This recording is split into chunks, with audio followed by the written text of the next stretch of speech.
With our last detailed look at a Russian tank storage base showing virtually no change, we decided to take a look at yet another. This time the 111th, a base that's gone from over 1,000 tanks before the war began down to less than 300 this June, a drop of over 70%. And we were lucky enough to get the highest resolution satellite image possible of the base that was just a week old at the time. So let's take a look at the base and see what's changed. The 111th is the first one that we've covered in detail that was actually one of the original Soviet armor storage bases. There's little public information on these. This here though states that there were 12, but then it only lists 11. Then another map I found shows 12, but some are different and others excluded.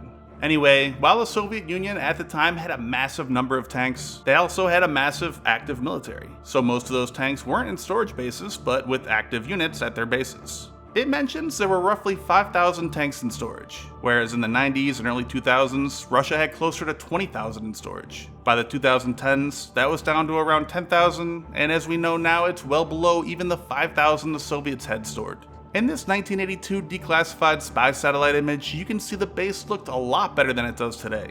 We really don't see any stored outdoors like we do today, but if the Soviets had 5,000 tanks stored at 12 sites, that's just 400 or 500 on average for each. And these garages here have more than enough room to hold all of them. Today, several of those garages are visibly collapsing, and 2 here already have in early September 2021.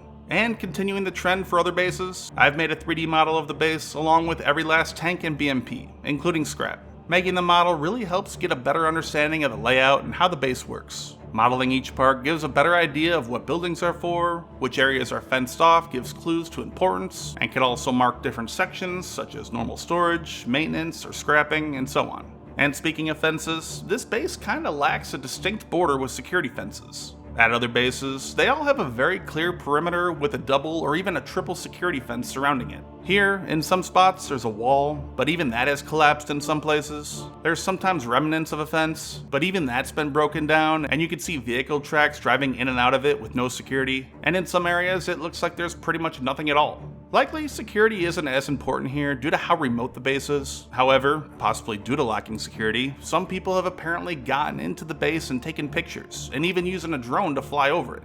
This image is a bit tricky to count. As you can see, without any snow, the vehicles are pretty easy to identify. When it's covered in snow, there are challenges, but the sharp contrast of the white snow and the black shadows help a lot. But in this latest image with light snow and melted in some places, it's much harder. It can be easy to miss some, like these here. But enough preamble. Here are our final numbers for tanks at the base. It's down to nearly 1/4 of its pre-war number, and as you can imagine, those remaining are in real rough shape and extremely old T-55s and T-62s. The base used to contain over 300 T-80s, but no longer. They pretty much pulled every tank of value out of here, but that doesn't mean Russia won't still use them. We also are counting a little over 80 here, which are real questionable. This whole section has historically been where they scrap vehicles, and they still do. Really, the only good ones, and even they are not great, are these here and a few dozen more near the main entrance to the base that are likely going to be shipped out soon. Over the years, one major area tanks have dropped is right here. And this section again has some pretty good aerial imagery which gives us a much closer and more detailed look. Pre-war, there were about 170 tanks here. As you can see, over the years it dwindled down to pretty much nothing. But now suddenly 63 appeared. HIMARS and I talked about it for a while and agree they pretty much are all, if not all, missing their turrets. It's the highest resolution satellite imagery available, but again that light snow makes it tricky to tell. In the image, you can see the shadows are all facing up, which means the sun is coming from the bottom of the image. And the cool thing is, and I use this to help create my 3D model, in the software you can create an artificial sun with the exact location and set the date, and it'll create the exact lighting and shadows for you. And as you'd expect, with a turret, the shadow falls on top of it. Without a turret, since it's a hole, the shadow is on the bottom. And in the image, you can see here a shadow on the bottom. Compare this with a tank in a different area that we know has a turret. So we're pretty confident here that all these tanks have no turrets. We believe the 63 in this area mostly came from these scrap piles to the south, spread out along the path here, and in this section for scrapping vehicles just above it. I counted 54 less in those, so that leaves 9 more. Either I miscounted these hard to spot scrap, or they just came from somewhere else. So what about BMPs? Well, they really haven't changed much over the years, from 941 before the war to 830 today. The vast majority are located here, and as you can see, very little has changed. But in the 3D model, when we zoom over to the location of closer up images we have, we can see that all these here are in absolutely horrible condition. Some of these shots look like they could have been part of an apocalypse movie. Many are completely rusted out and missing major components, to say the least. The history of this section is interesting too.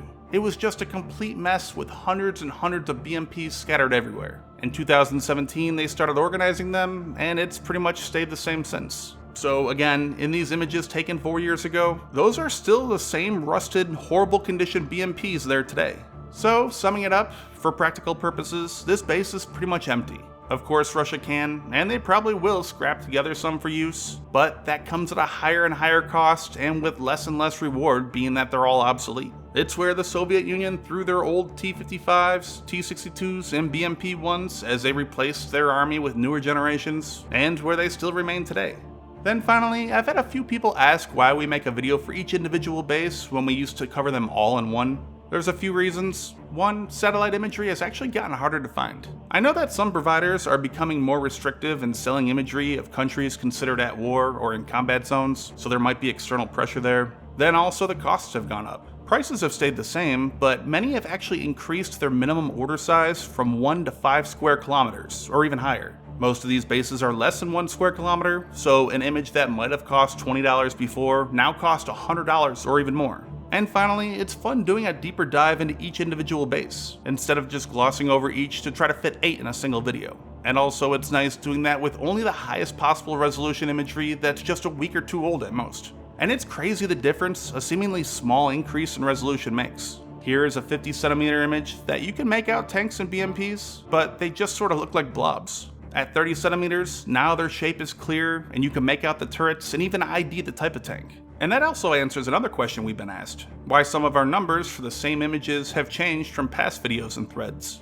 Like this 111th for example, we had 287 tanks in this June image, yet now we say 298 for the same image in June. Well again, resolution makes a huge difference. Having this October higher resolution lets us go back and know what is a tank or what we might have miscounted before. Also, we hope at least that we're getting better at counting each time we do it and continue improving. And finally, consistency. Lately, for these individual bases, we've gone back and recounted each and every past image as well. And that's because in the past, one time we might have counted or didn't count a group that is questionable, and then the next time the opposite. So recounting all these images again at the same time really helps keep a consistent methodology, and that allows us to get and see a better and more accurate trend over time.